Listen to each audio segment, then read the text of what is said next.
Hey there, fans and collectors. Welcome to another episode of Binary Sunset News. Today we're going to be covering the HasbroPulse Fan First Friday. That was a live stream 100% dedicated to the Haslab Vintage Collection Razorcrest. Commence primary ignition. Now, I covered most of this live stream on my channel. I'm going to post it in companion to this. Feel free to check it out, but my apologies, my video did cut out, so we didn't get the whole live stream, but we got all that there was in terms of news. Now, I can't help but feel a little unimpressed by this Haslab. It's not that the vehicle doesn't look amazing. It's not that I don't love the Mandalorian. Obviously, those things are very dear to my heart, and I'm very excited for this vehicle. But Haslabs are gigantic playsets, events. I can't help but feel a little shortchanged. And I know that some of us are feeling this way too. And talking to some of the collectors, reading some of the news, I believe that we might have found a reason why. And this is obviously not my firsthand opinion. I get a lot of my news from Yakface and even more of my news from UsualMikeTV. He's a great guy, and you can trust me trusting him. Earlier on this summer, we had some rumors led by Usual Mike that the Haslab production this year was going to be in relation to the 40th anniversary of Empire Strikes Back, and that it might be an X-Wing playset with Dagobah in Luke's Jedi training. He got a ton of flack and a ton of negative kickback for this idea, this rumor, and it was a rumor. And, you know, everybody pretty much unanimously said that's garbage. I don't really want to invest in that, and I wouldn't want that as the Haslab.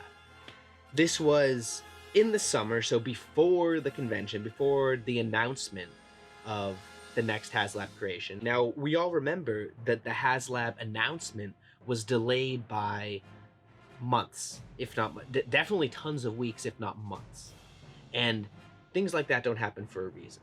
It is my belief, and Usual Mike was talking about this, but I support him in this, that it's my belief and his belief also that the original HasbroPulse Haslab production was this Dagobah playset, and that due to the negative reaction online, it was pulled, and that the Razorcrest was moved to be the Haslab creation. Now, I know this is this conspiracy. This is cool, but I mean, let's talk it through, because Haslabs are usually bigger. They're usually way more gigantic. So that's one thing that's pointing in this direction. A second is that we had rumor of a Vintage Collection Razorcrest that was going to be not a Haslab production, but it was going to be a separate HasbroPulse exclusive that they were going to put out to their affiliates internationally. And this was going to be a Disneyland exclusive that was going to be just like the Vintage Collection, used throughout another affiliate like Target to let everybody else have access to it. Now, this was a rumor back in the summer, and once the Razorcrest got released as the Haslab, this rumor got kind of tossed to the side. I think it's really important to think about the timing of all these things, to think about how that would have been, and how this actually does follow the normal track that HasbroPulse does.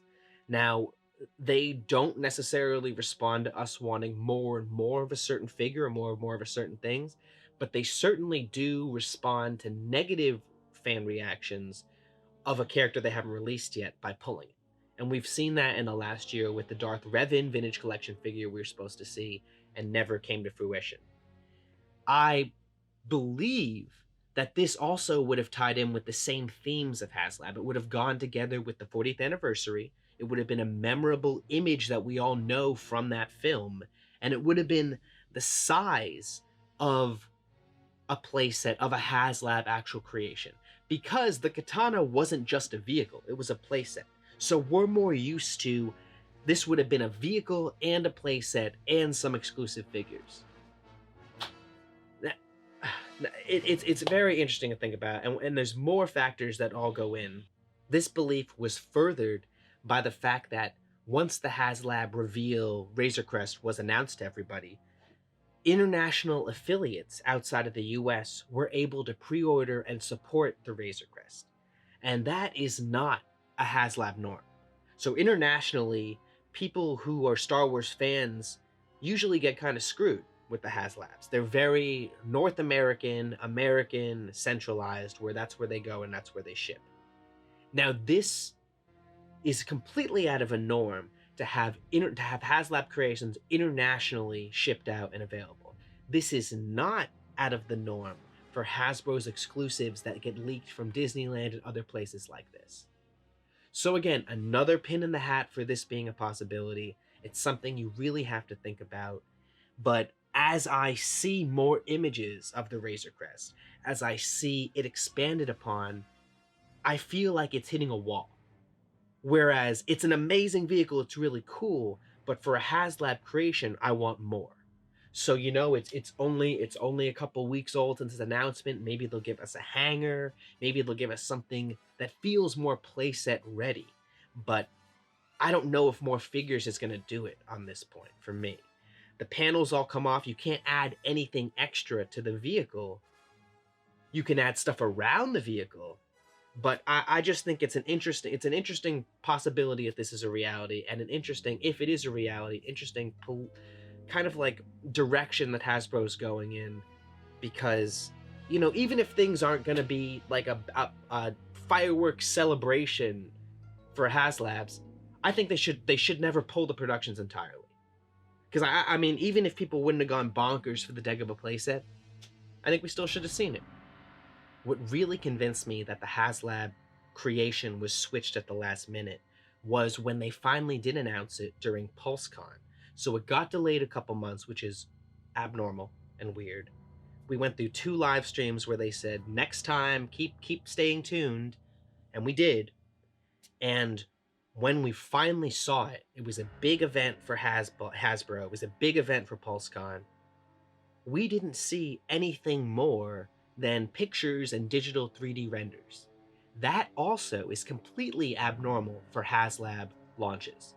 And I know that they're only 2 projects into this spin-off Haslab thing, but with the Katana, when they announced it, it was in hand. We were able to take panels off and look into it. Same with the Sentinel. So it's very, very abnormal to have the announcement where they're looking for backers, looking for us to initially shell out $350 without anything but a digital walkthrough, without anything but unpainted pictures. So, abnormal. This thing that we saw today was a video that actually had the model in hand, had somebody taking pieces off it. That is what a normal Haslab launch looks like. So, it all seemed a little bit rushed because, again, the Haslab launch was initially supposed to be announced in the summer, and we didn't hear till early fall, which is when the Razorcrest was rumored to initially be announced itself as a separate entity. So, I mean, all the pieces, who knows what the truth can be, all the pieces kind of stack up for it being not what we initially were expecting for the Haslab creation. Leave comments below. Let me know what you think. Let me know if you're, seeing what I'm seeing or what the rest of us are seeing. Again, this is not my initial first opinion. I am following Usual Mike based on his good advice and tracking. And I really do believe that this is the reality and this is the outcome. Doesn't mean I'm any less excited for the Razorcrest. Absolutely not. It looks incredibly cool. I can't wait to fully outfit my Mandalorian with all of the people that are supposed to be in that ship. And I hope that they follow through on their promise and continue giving us Vintage Collection figures from that show, because we love them. Moving on, let's talk about the actual live stream. So the actual live stream was more than a 3D walkthrough. They had a model in hand. They had someone going through it, looking through all the pieces, taking off all the panels. They were still unpainted. They still weren't looking like I really wanted to. And they keep saying the size, the vehicle, it's huge. Honestly, it didn't really look bigger internally than a Millennium Falcon. And what we know about dimensions is it couldn't be. So maybe it's a little bit taller than the Falcon, but bigger, more to play with inside, I don't think so. And it didn't look like that at all. Did it look nice? Absolutely. Did we have the carbon freezing rack? We had the refresher. I don't know why everyone's making a big deal about the space toilet, but we had a space toilet, we had an armory, we had a cockpit that comes off, we have all kinds of neat, really cool looking things. I still don't feel like it's up to par with a Haslab creation. I am so excited about it, but I don't feel like it is. I really just don't. That they were really completely talking about the Razorcrest today. It was 100% Razorcrest, which was neat. We saw the promo video again. I apologize, but as I said in the beginning, my video cut out, so we didn't see the very end of it. I missed about 9 minutes of them patting themselves on the back, which I don't know about you, but I'm a little bit sick of. I'd rather see more stuff. I'd rather see a more painted image and detail. Some of the news that they did talk about it is they did say there's going to be more tiers. So it started with the initial launch, and then it was reached its secondary tier very quickly within the first like 48 hours, and that was adding an escape pod into the top of the ship. Cool. That should have been in there already from the starter. So I don't know why I'm not shooting off fireworks. The second tier was a carded the child figure from Navarro, and this had him with his little preamp and his little in scale with the rest of the Vintage Collection figures. That is actually really cool. I'm very excited about that. So we recently hit that level of 10,000 backers. I can't wait. It's going to be a very cool card. They did also mention that this carded figure is going to be exclusive, very exclusive to the Razorcrest. We're going to see other versions of the child later in the year, but this one is very specific to the Razorcrest. And they said there's going to have some metal detailing in it to even separate it further and add more detail. Really, really like that. It's cool to hear there's going to be more Vintage Collection carded child figures. And it's nice to have more exclusive carded figures because that's what we expect from the level of a Haslab creation and from just something as exclusive as this. They announced that there's going to be another tier, at least one more tier of adding and of backers. And my response to that is, why only one? You know? If this is the big shebang you want us to be, if this is a Haslab, give us like 4 more tiers. If 10,000 people within the first week and a half are backers of this, have thrown money at something without even seeing a model, come on, Hasbro, give us more. Keep unlocking tiers. We're going to keep supporting it because we don't have a choice, and you do give us some cool, really good stuff. But we want more. So don't cap it then. Don't cap it at one more tier. Give us carbonite blocked figures. Give us a damn hanger, man. If 25,000 people support this, give us a hanger from the episode where they go on the raid against the New Republic prison ship. How awesome would that be? Obviously, I'm feeling pretty serious about this. I want there to be more tiers. I know everyone else out there does too. So leave comments below on what you feel. Give me other ideas for other tiers. Maybe Hasbro. We know they're listening to our negative reviews. Let's get a commentary going on. Let's be talking. What do you think? I'm dying to hear it. What did you think of the reveal? Did you catch it? Did you miss the live stream? I'm going to try and leave a link below to the entirety of it and certainly to my channel's covering of it.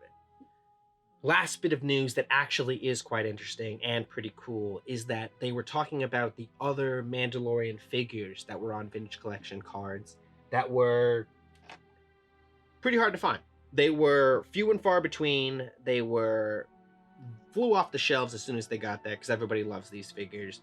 And one of the things that they told us is that these figures are all going to see a reissue set in time with the Razorcrest release.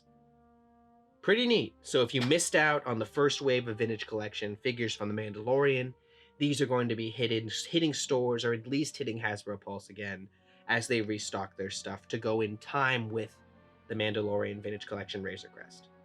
Great news for collectors out there. Great news for people who didn't get the first wave. I think it's neat they're doing that.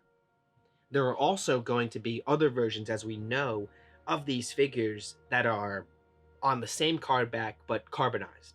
Now, I know that got some poo-poos and some whatever's from people online, you know, I don't mind it at all. They had a carbonized Death Trooper. That's hot to death, man. Who's poo-pooing another Death Trooper figure, especially with a different paint scheme? I know I'm not. I don't know why you are. Who's poo-pooing another Mandalorian figure? Do we want new ones? Yeah, but why not get an extra one? I don't know. It's really so again. I get people feel so strongly about this stuff. I do too, but why be negative against a new figure, especially because when we know out there they're hard to find, and a lot of people weren't able to get the initial wave of them. So I didn't cover that before, but they were all Walmart exclusives. Some of them are available for pre-order still. The Mandalorian is not, unfortunately. I know there is a carbonized Cara Dune, a carbonized Death Trooper, and a carbonized Remnant Stormtrooper. So, neato, cool. The Death Trooper has never been on the Mandalorian card before, so that's as new as I really care about, and that's fun. That is one of the big bits of news. So we are going to be seeing a bunch more Mandalorian figures. Obviously, Hasbro is going to be going with the fans and going with where the money and where the love is right now, which is smart. They're giving us more Mandos. They're giving us more clones. They're finally listening, even if it's just with their wallet. Tell me what you think. What would you like to see? What other figures are missing from The Mandalorian Season 1 or from the trailer of the Season 2 that you would love to see, either on Vintage Collection Cardback or Black Series figures?